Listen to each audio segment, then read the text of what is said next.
FA, BA, MA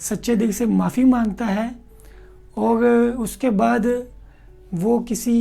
کامل مرشد کی تلاش میں نکلتا ہے، اس کو کوئی اللہ تعالیٰ مدد کرتا ہے، اس کو کامل استاد، پیر، صوفی، رہنما کوئی ملتا ہے، تو بیعت ہونے کے بعد جب وہ پہلے اس کے تو قلوب کو صاف کیا جاتا ہے، یعنی صفائی کا مطلب یہ ہے کہ اس کے دل میں جو گناہوں کی کشش موجود ہے، جو گناہوں کی وجہ سے اس کے دل پر سیاہی موجود ہے، ان کو صاف کیا جاتا ہے، اس کو وظائف دیے جاتے ہیں۔ مطلب ہے کہ وہ ایک آہستہ آہستہ اپنے آپ کو، اپنے باطن کو صاف کرتا ہے، اس کو منور کرتا ہے، اس کے دل پر انوار و تجلیات اللہ کی نازل ہوتی ہیں، تو وہ یہ مناظر طے کرتا جاتا ہے۔ یہ مناظر طے کرنے کے دوران اس کے دل سے اور دماغ سے، جسم سے گناہوں کی کشش ختم ہوتی جاتی ہے، جیسے کہ غصہ، انتقام، حسد، نفرت، یہ جتنے بھی منفی جذبات ہیں، دنیا کی لالچ ہے، دنیا کو پانے کی خواہش ہے، بدلہ لینا کسی سے، تو غرض کہ اس طرح کے جتنے بھی منفی جذبات ہیں اس کے دل و دماغ سے ختم ہوتے جاتے ہیں۔ اور جب وہ اس سٹیج پر، اس راستے پر چلتے ہوئے ایک سٹیج پر پہنچ جاتا ہے جہاں پر اس کا استاد، اس کا صوفی، اس کا مرشد یہ سمجھتا ہے کہ یہ اب اس قابل ہو چکا ہے کہ اس کو اب اسم اعظم دیا جا سکتا ہے، تو پھر اس کو اسم اعظم دیا جاتا ہے۔ اسم اعظم بھی ہم کہہ سکتے ہیں کہ یہ ایک ایسا اللہ تعالیٰ کا وضع کردہ نظام ہے کہ یہ اس کی حفاظت میں رہتا ہے اور کسی بھی نااہل شخص تک اسم اعظم نہیں پہنچتا۔ یہ ایک اللہ تعالیٰ کی طرف سے ہی حفاظت کا طریقہ کار موجود ہے کہ کسی بھی نااہل شخص کو یہ اسم اعظم کسی بھی صورت میں اس کے ہاتھ نہیں آتا۔ تو جو شخص اس قابل ہوتا ہے، جب وہ، جیسے میں نے مثال دی کہ پرائمری سے پی ایچ ڈی پر جاتا ہے، تو اسی طرح جب انسان اللہ کے قرب والے راستے پر چلتے ہوئے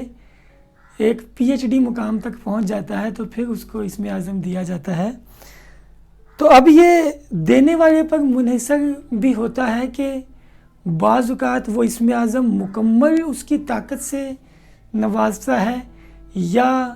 صرف اس کو اسم اعظم کا صرف ایک ٹیسٹ کرواتا ہے، جیسے کہتے ہیں کہ دیگ میں سے چند چاول چکھنا۔ تو بعض اوقات ایسا بھی ہوتا ہے کہ کسی کو اس کی لذت سے آشنا، اس کی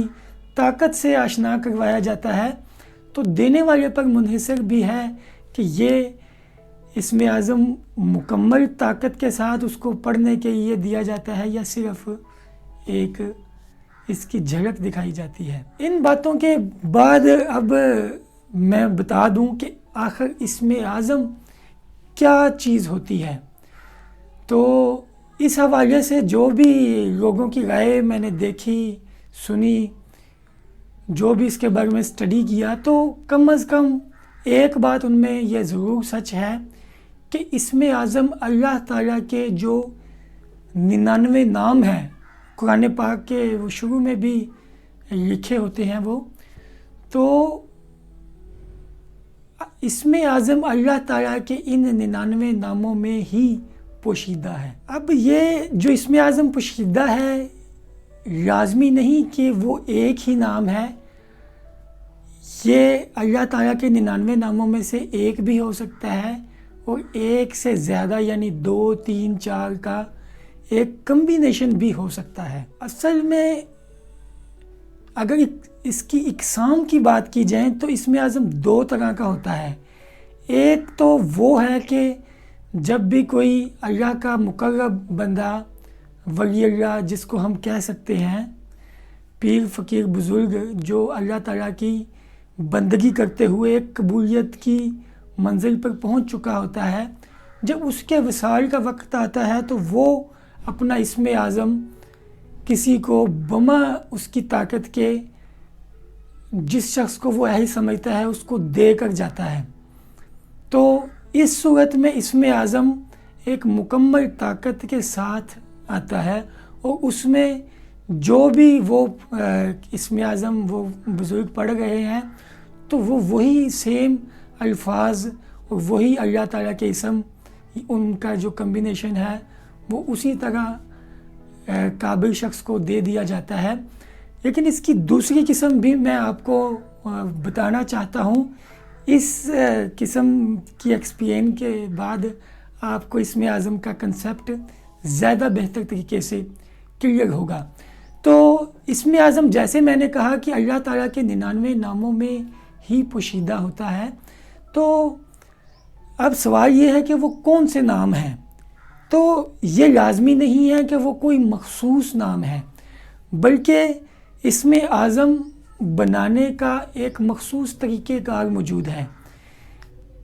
یہ بنانے والی بات صرف اس دوسری کیٹیگری میں لاگو ہوگی۔ پہلے والی جو میں نے مثال دی کہ ایک بزرگ کسی کو جب عنایت کر کے جاتا ہے تو وہ تو سیم اسی طرح جو اس کے الفاظ ہیں، جو وہ اس کا کمبینیشن ہے اللہ تعالیٰ کے 99 ناموں میں سے، تو وہ ویسے ہی دے جاتا ہے۔ لیکن یہ جو دوسری قسم میں آپ کو بتانا چاہ رہا ہوں، تو اس میں ایسا ہوتا ہے کہ اسم اعظم بنایا جاتا ہے۔ جیسے مثال کے طور پر اگر میں کسی شخص کے پاس جاؤں، مجھے اسم اعظم کا نہیں پتہ، تو میں کسی کو کہوں جی مجھے اسم اعظم بنا دیں، تو اس کا طریقہ کار یہ ہوتا ہے کہ جو شخص اسم اعظم بنوانا چاہتا ہے، یعنی وہ چاہتا ہے کہ وہ اللہ تعالیٰ کے قرب کی منزلیں جلدی طے کرے، تو وہ اس کو اسم اعظم بنا کر دیا جائے گا۔ تو بنا کر اس طریقے سے دیا جائے گا کہ جو شخص یہ کلام پڑھنا چاہتا ہے اسم اعظم، اس کے نام کے اعداد نکالے جائیں گے، اور اسی طرح جو اللہ تعالیٰ کے 99 نام ہیں ان ناموں کے اعداد بھی نکالے جاتے ہیں۔ تو کیا یہ جاتا ہے کہ اللہ تعالیٰ کے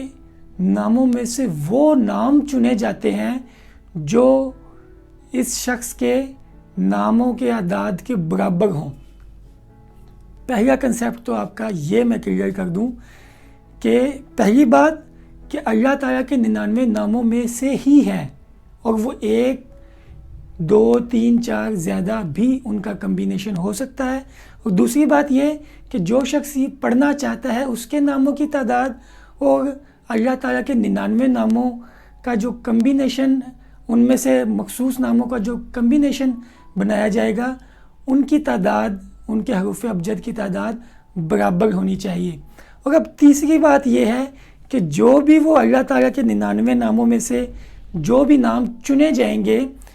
جن کے حروف کی تعداد پڑھنے والے کے نام اعداد کے برابر ہوگی، تو وہ نام چنے جائیں گے، اس میں کون سے ناموں کی تاثیر جلالی ہوگی اور کن ناموں کی تاثیر جمالی ہے، یعنی اس کو ہم سادہ لفظوں میں کہیں ٹھنڈا اور گرم بھی کہہ سکتے ہیں کہ کس اللہ تعالیٰ کے نام کی تاثیر ٹھنڈی ہے اور کس کی گرم ہے، کس کی جلالی، کس کی جمالی۔ تو وہ جو شخص یہ اسم اعظم بنانا جانتا ہے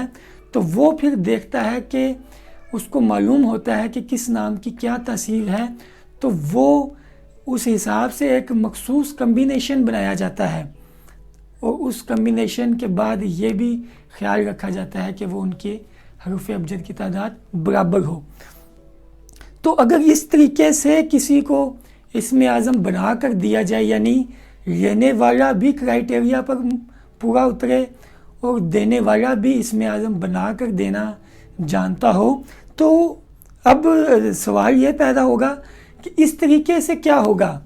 تو اگر کسی کو اپنے نام کے مطابق اسم اعظم مل جاتا ہے تو جتنے بھی انسان وظائف کرتا ہے، خواہ کسی بھی طرح کے ہو، اللہ تعالیٰ کا قرب پانے کی وہ جتنی بھی وظائف کرے گا، جتنی بھی عبادت کرے گا، تو اس طریقے سے جو اس کو اسم اعظم ملے گا، اس کی طاقت، اس کی رفتار سب سے زیادہ تیز ہوگی۔ اور یعنی اگر اس کو بات کو کھولا جائے تو یہ کہا جا سکتا ہے کہ اگر وہ اس طریقے سے اس کو اسم اعظم ملتا ہے اور وہ پڑھنا شروع کرتا ہے تو وہ اللہ تعالیٰ کی انوار و تجلیات کی رفتار، ان کی طاقت بہت زیادہ ہوگی، اور بہت جلد انسان اپنی منازل طے کر کے اللہ کا قرب پا لے گا۔ تو امید ہے کہ آپ کا کنسیپٹ اسم اعظم کے حوالے سے آج سب سے زیادہ کلیئر ہو چکا ہوگا۔ تو ابھی کوئی مجھے نہ کہے کمنٹس میں کہ جی مجھے اسم اعظم بنا دو، تو